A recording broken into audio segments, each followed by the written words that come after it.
Next Chapter Podcasts. Cox Panoramic Wi-Fi includes advanced security to help protect all your connected devices. You'll get real-time alerts. Oh, like this one, so you don't have to worry about malware. Or when your kid downloads a song from a shady link. And now all your computer can play is... red color, where are you? all blocked, thanks to advanced security, included with Cox Panoramic Wi-Fi. Advanced security must be enabled in the Panoramic Wi-Fi app. Restrictions apply. Only one sale away from the Shopify 1000 Club. Is that a thing? Wow, Mom! Have a cookie. I'll take one. Dad! These are delicious. You need to sell them. You should. Mom! No, seriously. Let's set you up on Shopify. It's easy. I always knew you would build your own business. Guys! Yum. When you're ready to bring your idea to life, build it on Shopify. Sign up for a free 14-day trial at shopify.com/offer22. Shopify.com/offer22.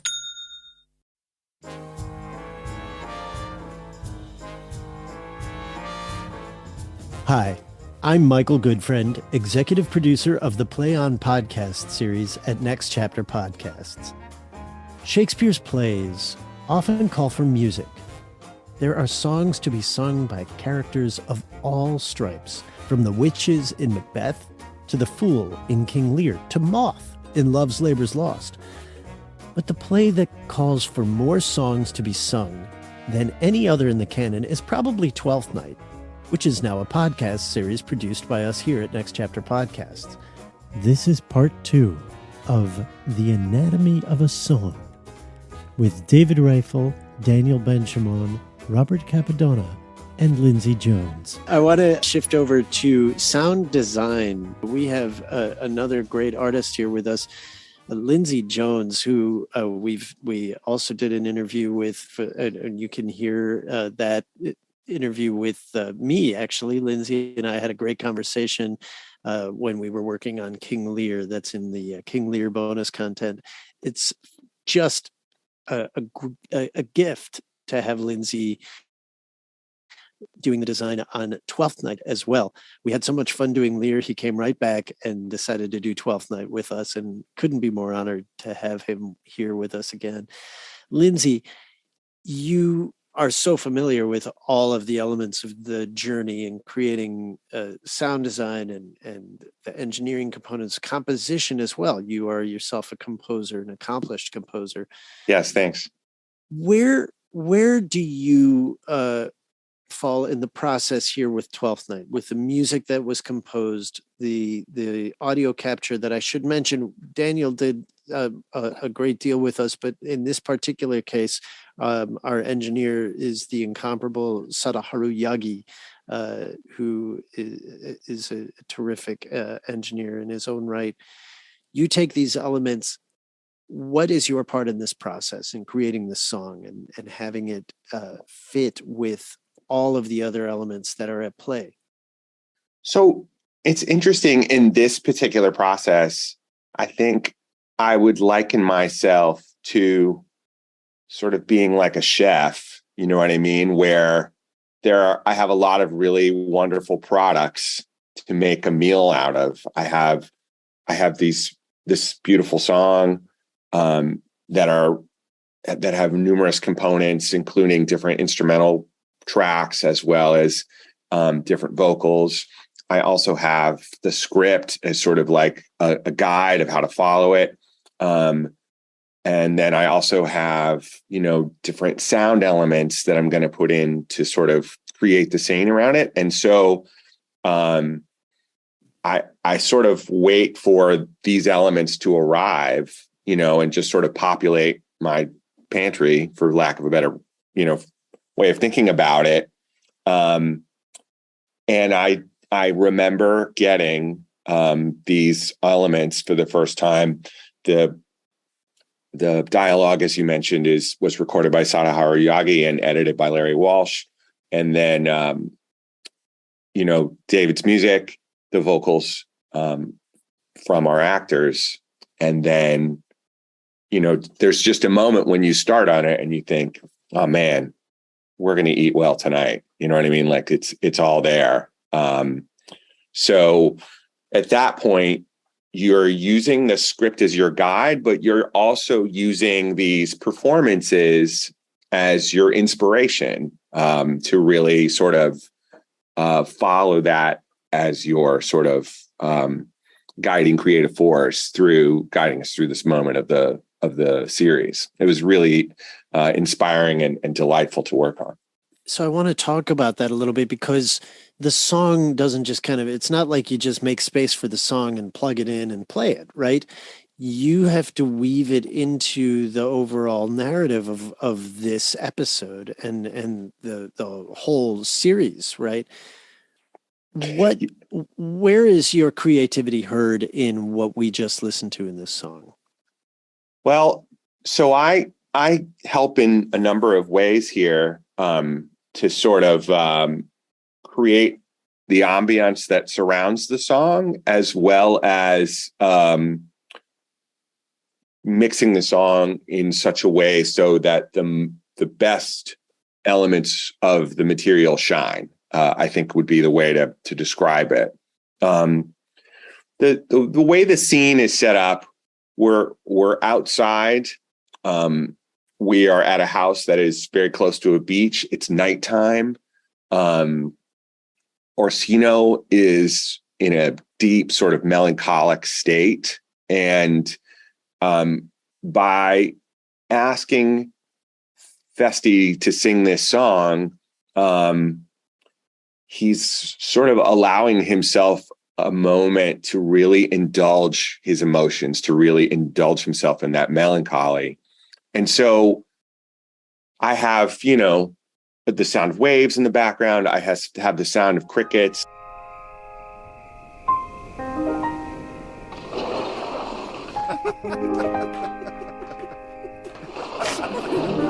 In engineering the song, what I'm looking to do is to create something that is surprising in the way that you are unprepared for the sort of emotional sort of journey that you're going to go on. I thought the way David described his personal experience with the song is kind of amazing, because it is kind of our journey with the song as we experience it in the show. When David mentioned that first, that he thought it was kind of a cliched sort of, slightly melancholy, over the top sort of feel. When we hear that record player start with the record version of the song, it does feel a little sort of like, it feels sort of quaint in a way, it makes us feel like, oh, it's an old standard we've heard before, and this is going to be a nice performance of that song. But as the song develops, and you are taken in by Rodney's performance of the lyrics, which are just beautiful, and you really lock into his investment behind the lyrics. And then midway through, we switch out the musical orchestration so that it no longer sounds like it's coming from a record player and now feels more full and fresh. And then as the sort of natural dynamics of the song shift in a way that we are sort of moving to a much more spare instrumentation at the very end, or more spare orchestration, and with the accompaniment of Viola stepping in to sing that last part, it feels surprisingly emotional, and you are overcome by it in a way that you're like, oh my God, I really feel this in a way that I wasn't prepared for. And that's the experience that I'm shooting for in sort of engineering that experience. When we listen to it, it starts out feeling distant, right? It feels like it's far away. Uh-huh. And then over time, as the song begins to swell and take on its own life, right? It suddenly envelops us, and we're in it. And then it kind of fades away again at the end. This is your design work at play here?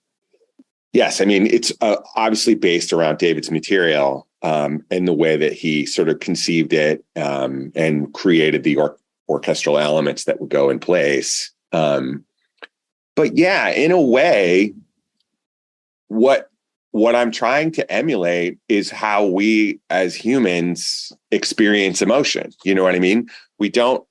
When we feel emotion, sadness, for example, or grief, these are not emotions that just suddenly start and end, but really emotions that sort of take a hold of us and then grow and swell and then gradually ebb and, sink away. And so having a musical or sonic experience that emulates that, how we as humans experience emotion, is a great way to really connect what is so powerful about music and sound to our emotional experience.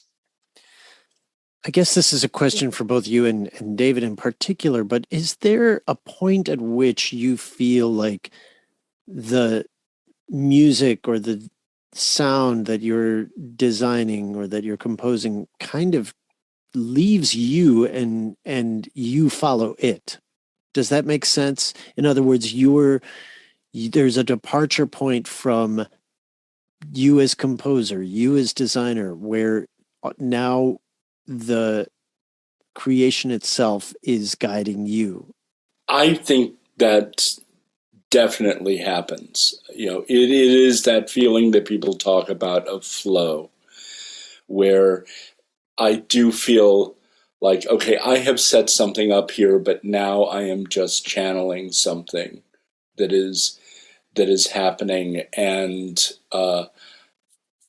as you put it very well, that I'm following something that is happening outside of me now. There are songs that I've written that I literally can't remember conceiving. They just, it's like, okay, and I know that I did conceive them, but I can't remember how that happened. It's like I was in a trance. Yeah, I completely agree with that. I mean, David, I don't know what your experience is like creating music. I know you do it every day, but for me, no matter how many times I create music or sound design, there is an alchemy that I don't completely understand how it works in terms of inspiration. And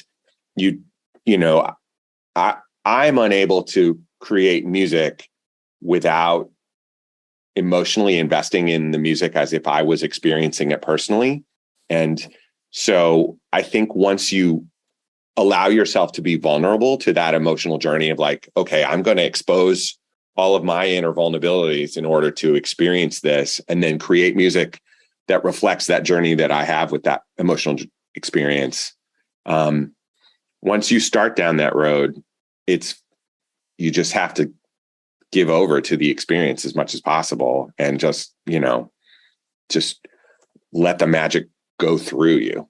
And then using things that Daniel described in terms of EQ and noise reduction and all these things that are, that he described as boring. And on one level they are, but they are things that are designed to just craft that special experience, So like they're only boring in the sense of like, when I talk about them, they're not that exciting, but in terms of what they do to really clarify that magic, that magic is still whole and clear no matter what, and I'm sure, if you're lucky enough to have inspired performances, then really all you have to do is just help those performances along. But you can't invent that, magic is magic from its core. Robert, you have been the managing producer on all of our Play On podcast series from the start. And you were involved in collaboration with me from the time that we started on this commission. How are we going to make it work? What do we have to do? What do we need to line up?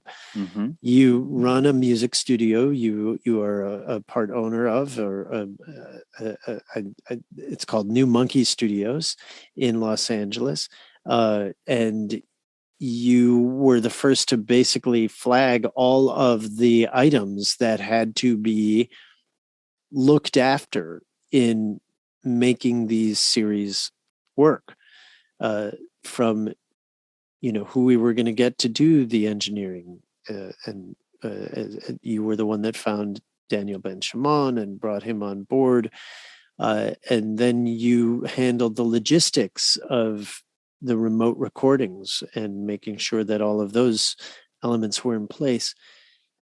This is after a long history at managing artists, recording artists, and recording some really great artists along the way. I want you to talk to us about how you were able to coordinate all of these things, and what were all the variables that we had to clock in order to get clean recordings from all of our artists. Can you walk us through a little bit of the process from your perspective, how this had to line up in order to accomplish something like the beautiful recording of Come Away? I can, Michael.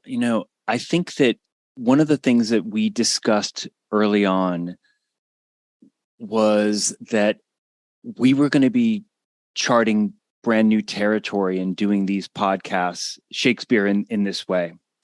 I think there had been maybe one or two radio examples that we talked of, but I think that these examples were all done in probably more controlled environments than we were about to embark on.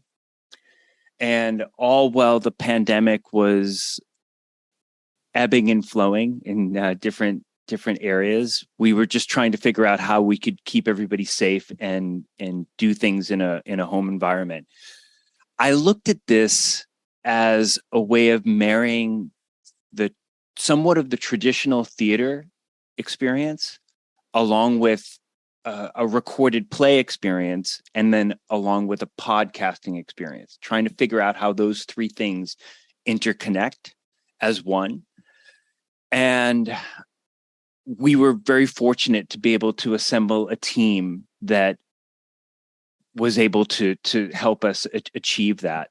And one of the things that Michael, I know you and I spoke a lot about, Daniel and I spoke a lot about, in particular in the early time, about the engineering process and working with actors and having that particular bedside manner, right? Somebody that would be able to perhaps talk through to somebody who does not have all the technological prowess. I am admittedly one of those people, even though I'm here talking about the specifics of this. I look to people like Daniel Benshimon to help guide me and to try and synthesize that information, but by no means am I the technical person. I'm a road paver, if you will. And so we really tried to have some people that would be able to communicate with the actors in a way where if there was somebody in varying ages, because it's not even an ages thing of whether somebody would be technologically recording savvy. It really just is a question of somebody's particular experience. And we really tried to find a group of people that could put together a way of communicating with the actors and assessing what their particular needs were. And I think we talked a little earlier, Daniel brought it up in terms of the situations that you encounter with a particular recording environment. And we did our best to bridge those. And in those particular recording environments, you mentioned in a previous conversation, if somebody has a bobcat, or you just don't know what you're in New York. Yeah, you don't know what you're entering into when you're hiring on an actor and they're living in an apartment, right? You don't know whether they have a roommate that works from home as well, that has their own personal needs of the bandwidth of internet or sound or so forth. You don't know whether they have a pet bobcat. You don't know whether there's a church that likes to ring on point hour at the top of the hour. There are things that need to be calculated in, and sometimes you don't know until you've actually hired that actor, and we start getting into the sound phases of things. And sometimes we're doing those checks at say 9 a.m. with somebody, but we're recording at 10:30, and at 10:30 there's a different recording environment than at 9 a.m. And we don't know that until the whole ensemble is put together. Look at Lindsay's like shaking his head. The whole ensemble is put together. Everybody's live. And all of a sudden, one particular actor has a complication that we're trying to hurdle through from a sound department end so that we don't agitate the flow and keep that artistic flow going.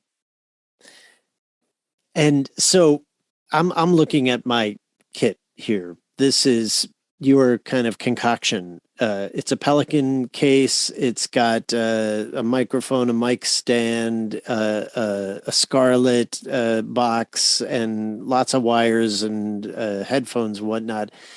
This was something that you and Daniel, as I recall, sort of broke down as to what would be needed by all the actors. And we needed it to be all the same, right? Everybody had to get the same equipment. Mm-hmm. I want to add Greg Cortez, our mastering engineer and my head engineer at New Monkey Studio, to the mix here, because Greg was really essential in helping us shape what we were going to get and how we were going to get. But the synchronicity of gear is very important, because even though the recording environment may change from one to one, at the very least, if we can find a way to equalize that, and we talked about EQ earlier, this is using it in a different way, but if we could equalize that scenario, and then it's all coming down to the gear, then the only other thing that we needed to figure out was making sure that particular actor's computer was up to speed, literally, and then making sure that they had a direct and strong Ethernet connection. Oftentimes, the podcasting industry is the wild, wild west, right? You just turn on a microphone, record, everything is made very easy for you. And anybody can do this, but we're not looking for the anybody situation. We're looking for a really excellence in broadcasting situation. We want to make sure that we're aligning ourselves with the top line. We already have Shakespeare as a top line narrative, right? And we're getting the most wonderful and gifted actors we can to help punctuate that. And then we want to make sure that we're recording in a way where any one of us who listens to the podcast, I'm sure that we have situations where even in the podcasts that we love, there are certain guests that they've had on where the recording just isn't to snuff, and it really takes you out of it. So as a broadcasting company at Next Chapter Podcast, we want to make sure that we're doing our best to get that sound the best we can. The other part of this, just to say this too, is the architecture of any human's room makes a big difference. Like, Michael, we're doing this now on Zoom, and I can see that you're sitting on a couch that looks pretty soft, and you've got some curtains directly behind you. So that's going to really soften the amount of bounce in the room. But, if you were recording yourself in an empty garage, for example, it would sound completely different. And most people don't move into an environment and think, yes, this will be a perfect place for me to record audio. You know what I mean? Like, that's the very last concern they have. They judge it for many other reasons. And so what ends up happening is you start to become really personally acquainted with the actors and be like, okay, let's go through the rooms in your house and find the room that has the most soft material, which sometimes is actually their clothes closet. And so you're trying to find a space that is acoustically friendly as possible with the limited amount of space where the voice can bounce around the room, to really find what would be an ideal recording situation. And it it's totally up to fate. You know what I mean? Like, yes, you will absolutely have to look out for that pet bobcat, but really, in some cases, the room is the bobcat. You know what I mean? Like, you've got to also figure that out. So it literally adds a layer of uncertainty on top of a layer of uncertainty, which is the actor's voice, which, as Daniel was saying, is, beautiful but unreliable, right? And then the environment itself. So you're surfing on a lot of different. That's right. And elements. I wanted to punctuate something on that too, because when we are recording either music or voice in the studio, if you're in the middle of making a record, sometimes you have the luxury of knowing, well, this particular guitar player or this particular vocalist is best maybe first thing in the morning, or they need to go through their day and have their, let's say on a voice end, their voice will get a little weathered, but that's what the capture needs to be. So you might not tackle a particular vocalist's vocal until, after a certain hour. When you have an ensemble, you have to have everybody firing at the same time, and it may not be their best time, but they need to bring their best to it. And from the sound department's end, we're trying to make sure that they sound as good as they would at their best when they're at their best, even if they're not at their best. There's 11 million variables, but ultimately your goal is to get everybody to sound fantastic, equally fantastic. And then also for that to fit into the project in a way that feels complete and whole, so that at no point during the recording are you like, oh, that's odd. What's that sound? And I know that once you become a podcast producer, and Michael, I know you can identify with this as well, you spend a lot of time listening to things and being like, is that a sound in there? What is that sound? What am I hearing? How is that?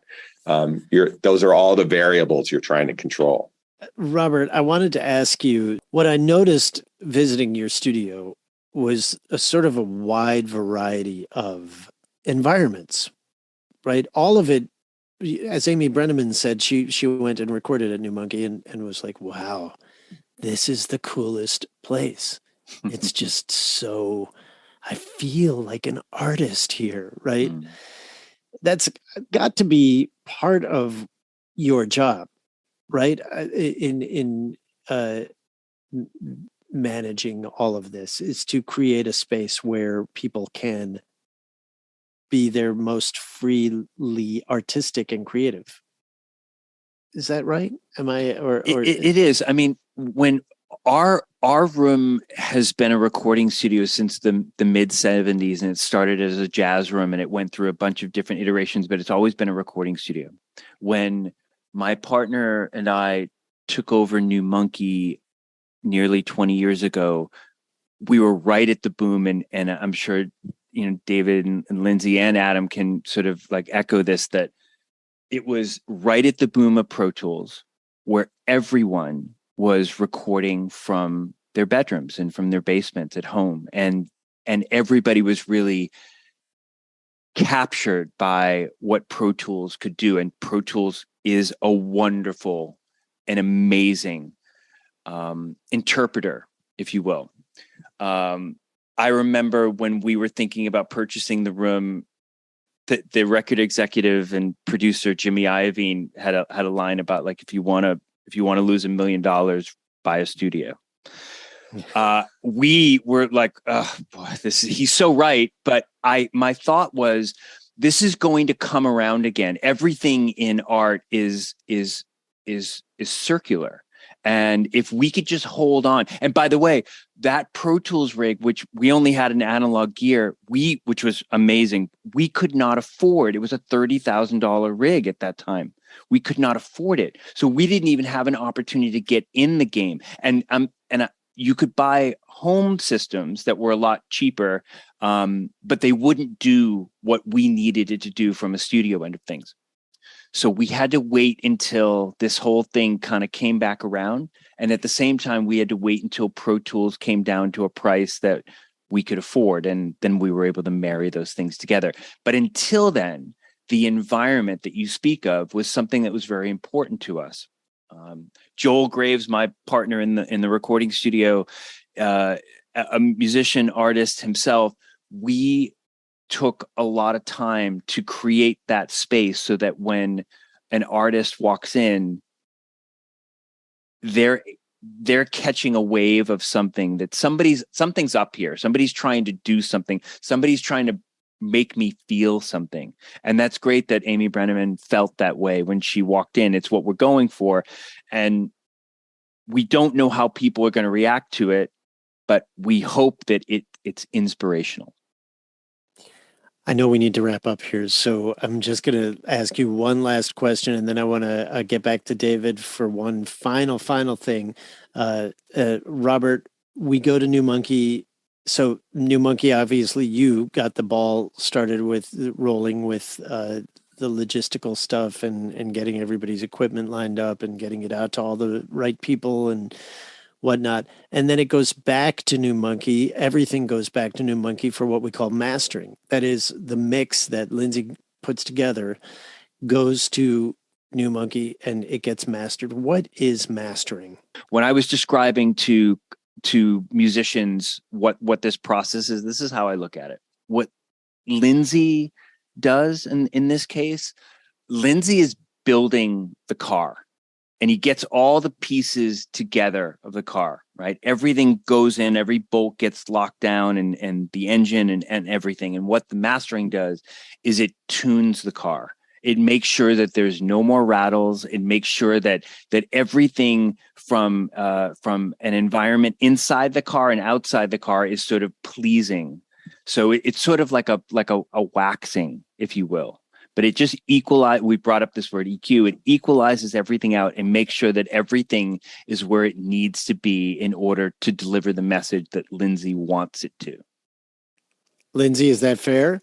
Yeah, I think that's an excellent description. I mean, essentially what they are doing is they are looking at the sonic frequencies of what I've delivered and sort of maximizing those frequencies so to have the most full and pleasant version of what I've delivered. They're like just putting a little shine on the end of it to make it sonically as full as possible. And I'm grateful. The masters that come out of New Monkey sound fantastic. So they do a great job, and I'm really grateful to Greg Cortez in particular for his work. Thank you so much. And okay, David, in creating this song, I know you said that there's a machine that did the plunk and the various things, but then there's, in addition to Rodney and to Jamie N, there were some musicians that were recorded in your composition. Can you tell us who they are? Yeah, I was really lucky to be able to work with Dan Cantor at Notable Productions. It's a small studio in Watertown, Mass. He's a colleague of mine at Berkeley, and he's a fantastic engineer. And he also has a room with a grand piano in it, and that's where the excellent pianist David McGrory, who came in and played the piano on this on literally a day's notice, because our original pianist came down with COVID the day before the recording session. And so I called up David, and he just jumped in and did an excellent job. That's great. Never a dull moment, right? All the way up until the moment we record, we don't know what's going to happen. We are playing on hard mode, I tell you. David Reiffel, Lindsay Jones, Robert Cappadona, Daniel Benshimon, thank you so much for walking us through the countless variables that are at play whenever we do any recording, much less the extremely complicated components that are at work in recording and mixing and mastering and designing around a song. You've been listening to the Play On Podcast bonus content series. You can learn more about the Play On Podcasts at Next Chapter Podcast website, ncpodcasts.com. That's N as in next, C as in chapter, podcasts with an S at the end, play-on-podcast.com, where you can find other Play On podcast series and interviews, along with talk podcasts like the 500, the 10, Tough Juice podcast with Garan Butler, and How I Got Greenlit, a new podcast that Robert Cappadona has put together. It's been really a pleasure talking to all of you, and I look forward to working with you all on future collaborations. Thank you, Michael. Thanks, Michael.